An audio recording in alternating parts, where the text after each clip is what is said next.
All right, we're going to return the phones shortly, but I do have Dr. Sebastian Gorka on the line with me. He is a former national security editor for Breitbart News, a Fox News contributor, author of a couple of books. And the latest one, Why We Fight, Recovering America's Will to Win, is available for pre-order now. Dr. G, let's start with the Korean Peninsula. The United States is going to end military exercises there. And we knew that North Korea was a problem, but what's happening now is that South Korea, which is run by, I think, some relatively naive leftists, they're becoming increasingly a bigger problem as well. Could you talk about this with us? That's a very, very polite way of putting it, Alex. Good morning. Yes, naive leftists. It's probably worse than that. Some have called these individuals caught in a time warp from the 1960s, a kind of hippie-ish administration. Yeah, they've gone back and forth. They've blown hot and cold with regards to what the president has been doing there. In many cases, making statements that weren't helpful to the peace process that's attempting to close down the Korean War after 65 years. But look, at the end of the day, it doesn't really matter what the administration in the South is saying. The key players here are, of course, America and China and the Hermit Kingdom itself. Sure. The president has had his summit in Singapore. Commitments were made. This next coming month, September, will be the crucial make or break month. I think you'll see even more traveling by Pompeo, or by now we actually have a special envoy for North Korean talks. And now we're going to see whether there's true intent behind the words of the joint statement from Kim and the president. But as long as Matt is in the chair at the State Department, as long as Pompeo at the Defense Department, as long as Pompeo is at the State and Bolton's at the NSC, we won't be fooled. And if the president has to get back on his Twitter feed, I think he will do so. Okay, so talk to us though a little bit about South Korea, because the thing here that I'm intrigued by is they've earmarked $1 billion for joint projects with North Korea, and is this one of these things where it's diplomacy, or is this one of these things where, as you say, you were kind of chuckling at my comment, but I want to get corrected if I am understating it. I want to understand their influence here over North Korea and whether or not they're going down a bad path. Yeah, their influence over North Korea is very limited in the positive domain.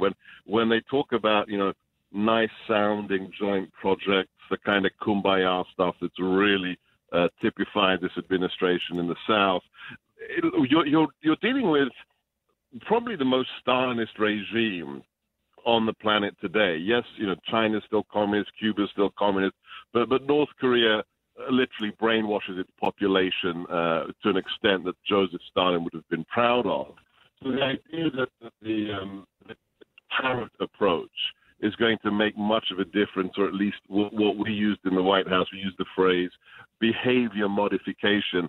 I don't see it. And that's why, the descriptor of naive is very effective.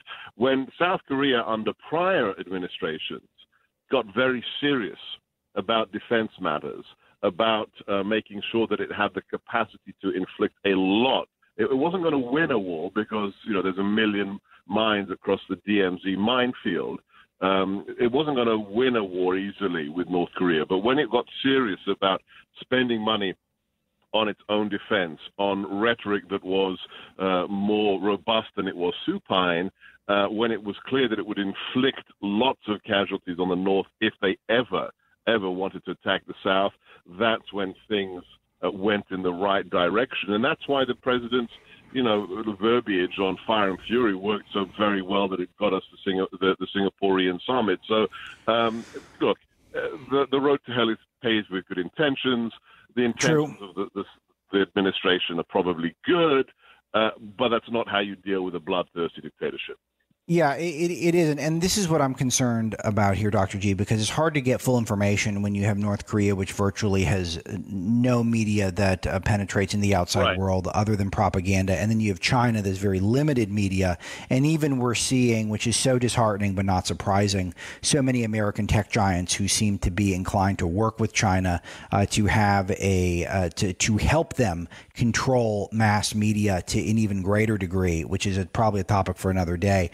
But it's hard to keep an eye on where we are in relation to the Singapore summit, where there are so many high hopes for a denuclearized North Korean peninsula. And then now we're kind of seeing these things where these military drills are off and now they're back on. And it's hard to keep up. So where are we? Are you disappointed in the progress, as if we had a lot of setbacks? I guess those are to be expected.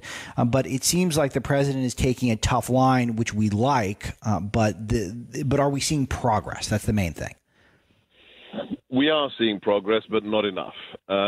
Way back when, I'm sure the leftists have done screen captures of my tweets or my interviews. I gave the denuclearization, the peaceful denuclearization, or the willing denuclearization of the North a 5% chance of happening. I worried now about that. I worried for a while about that statement, but recent developments have made me think, no, it really is a very, very tough thing to make a reality. There's only one person. I mean, of the, 16 Republican candidates? 17, I believe. Plus Hillary Clinton. It only could be Donald Trump that could potentially close that very dark chapter in our history. I think alone, I'm pessimistic because it's North Korea. But then again, when you see things such as the return on the anniversary of the armistice, they didn't have to send those MIA, those GIs back to us on the 65th anniversary of the armistice, yet they did so. 55 Americans repatriated.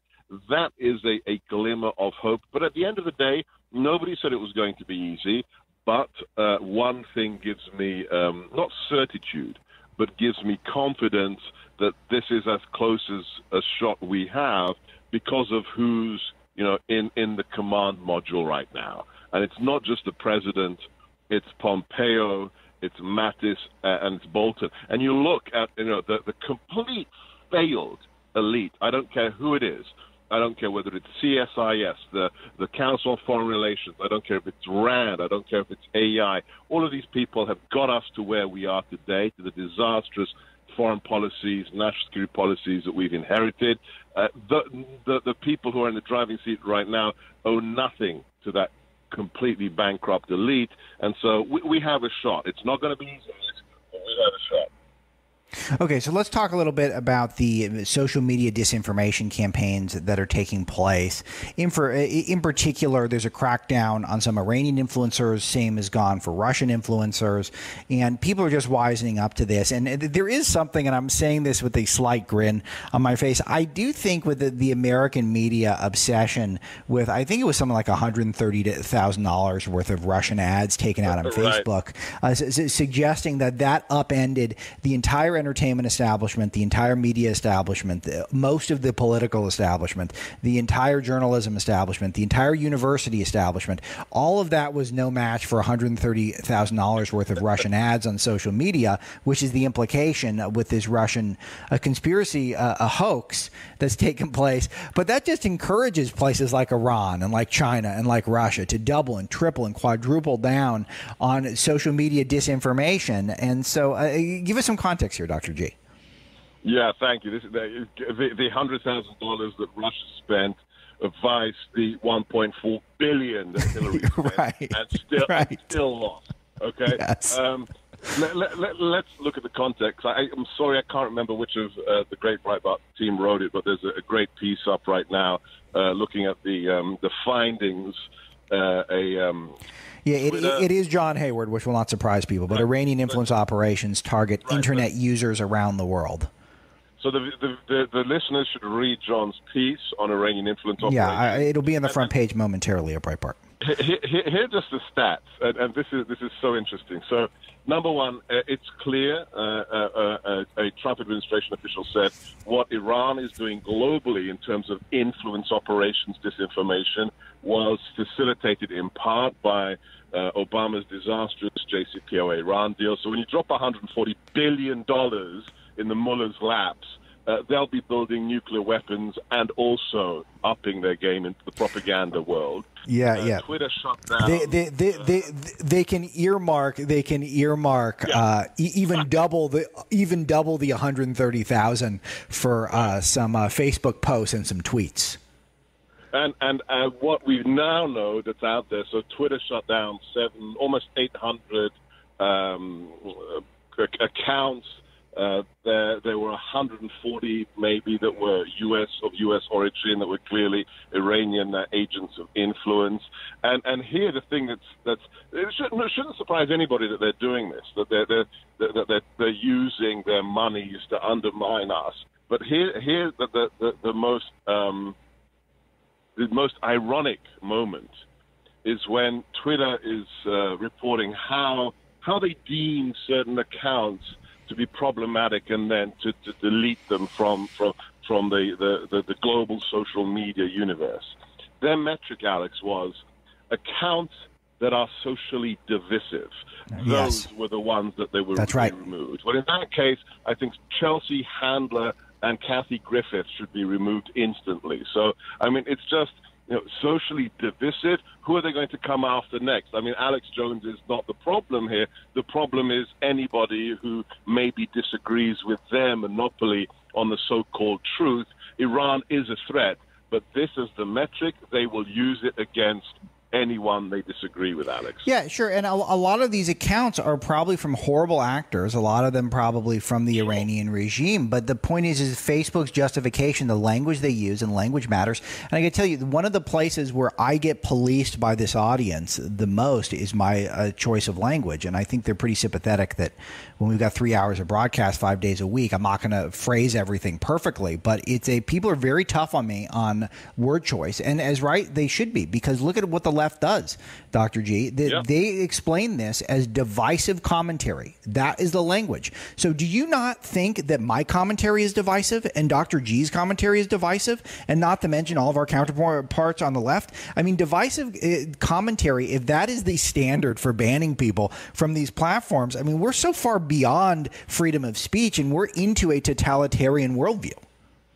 Right. I'll give you my own personal metrics. So, I travel quite a bit. I go around campaigning and endorsing people that are going to support the president. In the last 2 years, in my time in the White House and since I left, the anniversary of my resignation was this week, I have publicly been approached by maybe, 3,000 or 4,000 people. In most cases, they say, thank you very much for what you're doing. Thank you. You don't know how much it means what you do. And of these 3,000 people, I had 3 who disagreed with me, swore at me, used the F word, and were, did things and said things that you wouldn't do in front of your grandmother.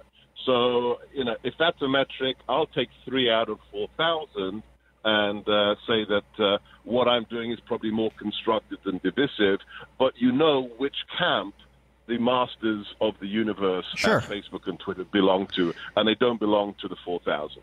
And here is a place where I think I differ with some people elsewhere in media, which is that I don't mind if some things that I say divide people, because it is about debate. It's not about intentionally being provocative.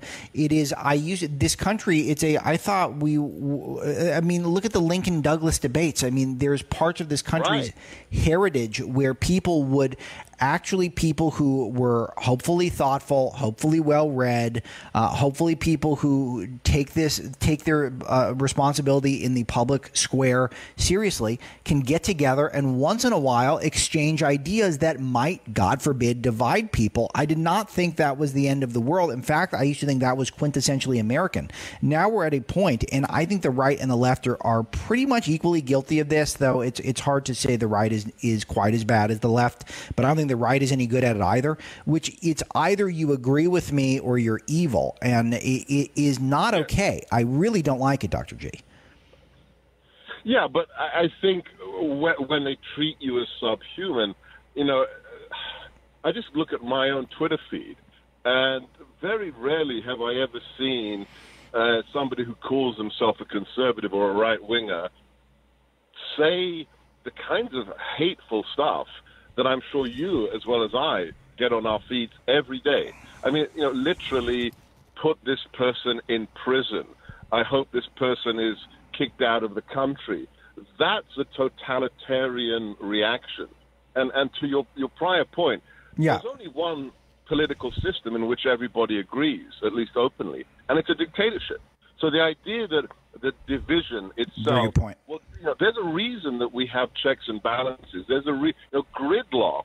Disagreement was built into our system from the beginning by the founding fathers, because when groupthink is allowed to dominate, that is the death of the republic. That's the death of democracy. So, the issue is when you're doing it for the sake of doing it, when there's nothing constructive about it, and that's when you get to the point at which Yeah, Dr. G, you're breaking up. If you go to a little bit better service area, that'd be good, because I do have one more topic I want to bring up, and I do want to say something. I don't want Dr. G's comments on it because I think he'll get in trouble, but I do think the right is indulging this impulse as well to be totalitarian and to sort of enforce a sort of orthodoxy. I'll tell you that, clearly I'm a huge advocate for this president, and Breitbart News has been a huge advocate for this president, and I usually only hear from the White House when they're not happy with us, even though the majority of our content on the White House is very positive. I only hear about the bad stuff. Fox News, where we agree at least probably 80% of the time, we're banned from Fox News at Breitbart because, and clearly I don't ban Fox people from Breitbart. They ban Breitbart people from Fox. So there is a sort of thing that's going on where there is speech that is deemed acceptable by powers that be, and it is happening on both sides. But clearly, the left is much more serious about this stuff than the right. Okay, so Dr. G, I'm not getting your commentary on that because I don't want to get you in any hot water. But Nikki Haley is introducing more anti-Hamas resolutions in the U.S. A lot of these are just for show, but what a show it is. And I'm not the biggest Nikki Haley booster on the planet, but she is kicking butt in her capacity as UN ambassador. And I love this stuff. I don't care if it's for show. I think it's helpful. I think it's illustrative. But you're someone who follows this stuff more closely. Give me your thoughts. Yeah, I've never been of the queasy camp when it comes to Nikki Haley. I think we needed a John Bolton 2.0, and that's exactly what she is. And it's like Nigel Farage at the EU Parliament. Yes, somebody inside the machine who's going to say the emperor is naked. That's right. The idea that the only human rights criticism you bring is against Israel and America when people are getting hanged for being homosexuals, or people are being denuded of their freedom of political thought in other regimes, and those regimes have a seat on the Human Rights Council. No, I think you want somebody who's going to call them out, and my oh my, does she call them out, Alex? Yeah, it is something that I do enjoy very much that she does that, because the UN is one of the most corrupt bodies. But you like this approach. I kind of do too, that it's better not to go off the playing field, that it's a legitimate forum, whether we like it or not. And I like the idea of sending someone who's a hardcore, who doesn't have a ton of respect for it, and to try to use whatever powers that she has to try to make the UN essentially embarrass itself. And I think they've done this with the clearest issue, which is their clear support for Islamic terrorists over the people of Israel. Yeah, I mean, look, you have to just read the founding charter, and this isn't classified. Go out and look it up on your favorite non-Google search engine. Read the founding charter of Hamas. And Hamas states in its founding charter from 1982, we are a branch of the Muslim Brotherhood. Their motto is, Allah is our prophet and dying in the way of jihad is our goal. This is an organization that should be up there with Al-Qaeda, with ISIS, with the Brotherhood as the biggest terrorist organizations out there. So the idea that the United Nations gives cover to people like Hamas and Hezbollah, we have to end that. And I think Nikki Haley is part of the solution. Okay, it's Dr. Sebastian Gorka. He is former national security editor for Breitbart News, current Fox News contributor, and he is also the author of Why We Fight, Recovering America's Will to Win, and someone who I always enjoy seeing his commentary and getting what's on his mind. Thanks, Dr. G. Talk to you next week. God bless you and the listeners. Thanks, Alex.